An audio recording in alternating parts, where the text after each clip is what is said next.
Here you see a basic breadboard. The way the breadboard works is that each of the rows and each of the columns are connected to each other with wire. So if you remove the plastic covering, you would see something like this. When you put in your components, what you're trying to do is to create a complete circuit where all of the components are tied to each other using these metal wires. So let's start with a basic LED circuit. You're going to want power and ground wires. For the sake of simplicity, power is usually indicated with red. So you're going to plug your power wire into the power column. You're going to add your LED. Notice that the LED has both long and short legs. The long leg should be facing your power cable.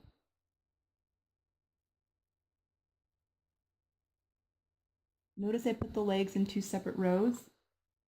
That's because if you put them in the same row, you'd actually short circuit your LED. Next, we're going to add a small resistor. This is to decrease the flow of the current so that you don't burn out your LED. The leg of the resistor and the leg of the LED must be in that same row. And finally, we're going to add a ground wire.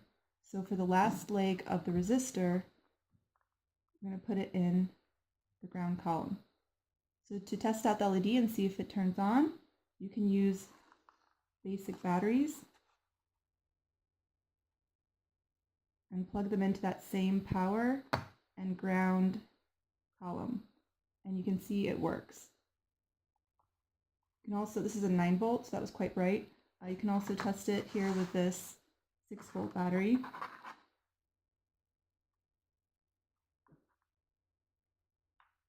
So again, you do want to make sure your power and your ground are in the appropriate place. And then turn that on. Beautiful.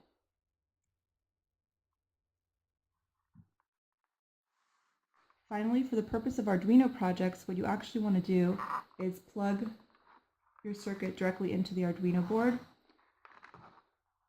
If you look down here at the bottom, each of the pinholes are actually labeled. So you want to plug the ground into the GND ground pin right there.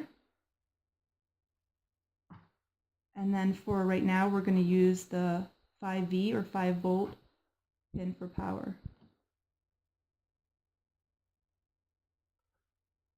There you go. So what happens if you have a different resistor for the LED? This one right here is a 150 ohm, which is quite small in resistance. I'm going to replace it with this 10,000 ohm resistor and see what happens. Notice when I pulled out the resistor, the LED turned off. That's because the circuit currently is not closed. And now we've closed the circuit, but you notice that the LED is much dimmer than before. What if you want to add extra LEDs to your project? It's very simple. All you have to do is remove one of the wires and add the extra LED, again with the longer leg facing towards the power wire. And then close the circuit. Notice I now have two LEDs on. However, if you place the LED in the wrong direction, a very common mistake, the circuit will not turn on.